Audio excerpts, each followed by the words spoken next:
भारतीय किसान नौजवान यूनियन द्वारा 5 फरवरी को सुबह 10 बजे केएमपी के पिपली टोल प्लाजा पर किसान महापंचायत का आयोजन किया जा रहा है।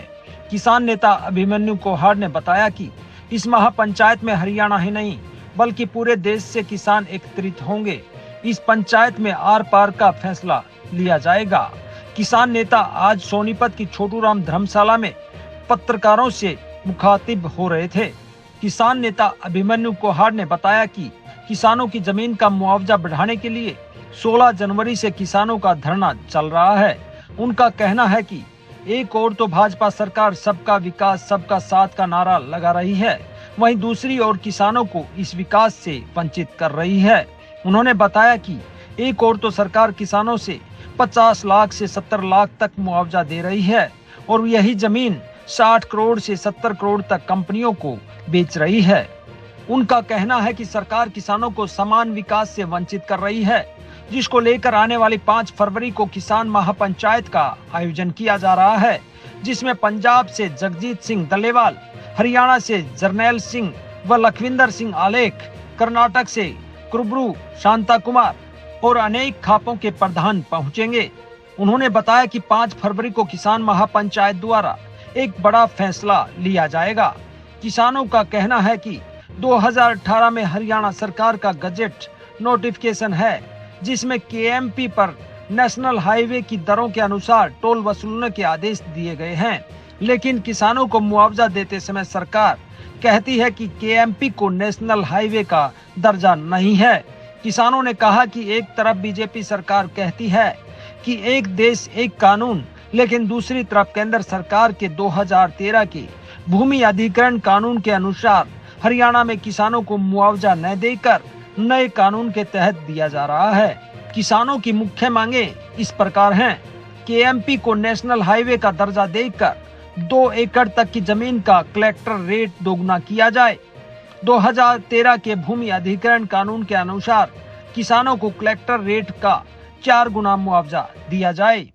केएमपी के ऊपर पिपली टोल के ऊपर धरना चल रहा है किसानों का अपनी जमीन के मुआवजे को लेकर, और सिर्फ सोनीपत जिले में ही नहीं बल्कि पलवल और झज्जर जिलों में भी ये धरने लगातार चल रहे हैं। और किसानों की पहले दिन से बड़ी स्पष्ट मांग है कि भाई जिन गाँवों में 3-3 करोड़ रुपए की मार्केट वैल्यू हो रखी है किसानों की ज़मीन की प्रति एकड़ की, वो ज़मीन सरकार 56 लाख 57 लाख 70 लाख तक का मुआवजा दे रही है। और जबकि जिस आईएमटी में किसानों से 49 लाख रुपए प्रति एकड़ की ज़मीन सरकार ने ली थी, उसी आईएमटी के अंदर आज हरियाणा सरकार 1,31,800 रुपया प्रति गज के हिसाब से कंपनियों को ज़मीन बेच रही है। तो अगर आप 4840 गज हो गए, उसके हिसाब से अगर हम हिसाब लगाएं तो लगभग इस हिसाब से तो 63 करोड़ का एक किला बन गया। तो किसान जिसकी ज़मीन है, किसान जो उस ज़मीन का मालिक है, जिसकी मलकियत है उस ज़मीन के ऊपर, सरकार उसको मात्र दिया 49 लाख और सरकार ने वही ज़मीन आगे बेच दी 63 करोड़ प्रति एकड़ के हिसाब से। तो हमारा ये कहना है कि बीजेपी सरकार कहती है कि उनका नारा है सबका साथ सबका विकास सबका विश्वास सबका प्रयास। तो भाई आप विकास जो ये कर रहे हो, इस विकास में से किसान को आप बाहर क्यों निकाल रहे हो? इस विकास का हिस्सा किसान को भी तो बनाइए ना।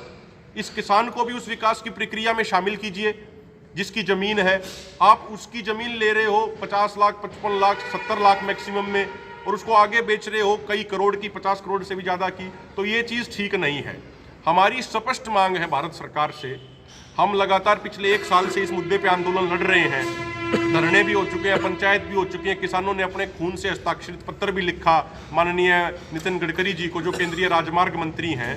हमारी उनसे ये मांग है कि हरियाणा के अंदर संविधान की नियम कानूनों की धज्जियां उड़ाई जा रही है हरियाणा सरकार द्वारा। भारत सरकार का जो कानून है कि नेशनल हाईवे के 2 एकड़ लेफ्ट और 2 एकड़ राइट में कलेक्टर रेट डबल माना जाएगा, वो होना चाहिए, किसानों को मिलना चाहिए। जब केजीपी को नेशनल हाईवे का दर्जा है तो केएमपी को नेशनल हाईवे का दर्जा क्यों नहीं दिया जा रहा? यहां भी किसानों की जमीन गई है, वहां पे भी किसानों की जमीन गई है। और दूसरी मांग हमारी स्पष्ट ये है कि 2013 का जो भूमि अधिग्रहण कानून है, उस भूमि अधिग्रहण कानून के अनुसार किसानों को 4 गुना मुआवजा दिया जाना चाहिए। हम जो 16 तारीख से धरना चल रहा है, 16 जनवरी से, उस धरने के ऊपर यानी केएमपी के पिपली टोल पे 5 फरवरी को इतवार के दिन सुबह 10 बजे एक बहुत बड़ी पंचायत किसानों की बुलाई गई है, जिसमें आसपास के गांव गोहांड के हजारों किसान, बुजुर्ग, नौजवान, माताएं, बहनें शिरकत करेंगी। और वहां पे हमारे पंजाब से भी कई किसान नेता पहुंचेंगे, सरदार जगजीत सिंह डल्लेवाल जी, सरदार बलदेव सिंह सिरसा जी। इसके अलावा हमारे हरियाणा से भी कई किसान नेता आएंगे, कर्नाटका से कुरबुरु शांता कुमार जी हैं, और हरियाणा की कई खापों के सम्मानित प्रधान भी वहां पे पहुंचेंगे। और उस पंचायत में 5 फरवरी की पंचायत में एक फाइनल निर्णायक फैसला लिया जाएगा कि हमें किस तरीके से इस आंदोलन को बढ़ाना है। और 5 फरवरी की पंचायत ऐतिहासिक होने वाली है। इस पंचायत में जो हम फैसला ले लेंगे, उस फैसले को हर कीमत पे लागू किया जाएगा, चाहे उसके लिए कोई भी कुर्बानी क्यों ना देनी पड़े। 5 फरवरी रविवार का दिन सुबह 10 बजे केएमपी के पिपली टोल पे हजारों की संख्या में किसान साथी पहुंचेंगे। अपने सीएम साहब भी ये कह रहे हैं भाई ये तुम्हारी जायज मांग है, डीसी साहब सब, आज तक कोई भी आदमी ये नहीं कहता भी तुम्हारी बात गलत है, पर फिर भी मांग नहीं कर रहे। बताओ, ये हरियाणा सरकार का एक गजट नोटिफिकेशन है, इसमें हमने ये अंडरलाइन कर रखा है, जिसमें हरियाणा सरकार ने 2018 में एक बात कही। जो टोल कंपनी है उनको गैजेट नोटिफिकेशन जारी करके हरियाणा सरकार ने कहा कि केएमपी के ऊपर जो टोल वसूलना है वो नेशनल हाईवे की दरों के अनुसार वसूला जाना चाहिए। लेकिन अब जब किसानों को मुआवजा देने की बात आई तो हरियाणा सरकार लिखित में ये बात कहती है कि national highway status can not be given to KMP. ये हरियाणा सरकार ने लिखित में दिया। हम तो ये कह रहे हैं कि जब आप किसानों से पैसा लेते हो, जब आप आम लोगों से टोल का पैसा लेते हो, तब तो आप ये कहते हो कि केएमपी पे नेशनल हाईवे की दरों के अनुसार पैसा लिया जाना चाहिए। और जब किसानों को देने की बात आ गई तो आप कहते हो कि केएमपी ना तो स्टेट हाईवे ना नेशनल हाईवे। हमारा स्पष्ट मांग है कि जब तक मांगे पूरी हमारी नहीं होंगी, हमारा स्पष्ट फैसला है, तब तक आंदोलन जारी रहेगा। और 5 तारीख को आप सब देखिएगा, हजारों की संख्या में माताएं, बहनें, नौजवान, किसान, बड़े बुजुर्ग सारे वहां पे पहुंच के आंदोलन को मजबूती देने का काम करेंगे। जगत महान न्यूज के लिए सोनीपत से संजीव घनघस की रिपोर्ट।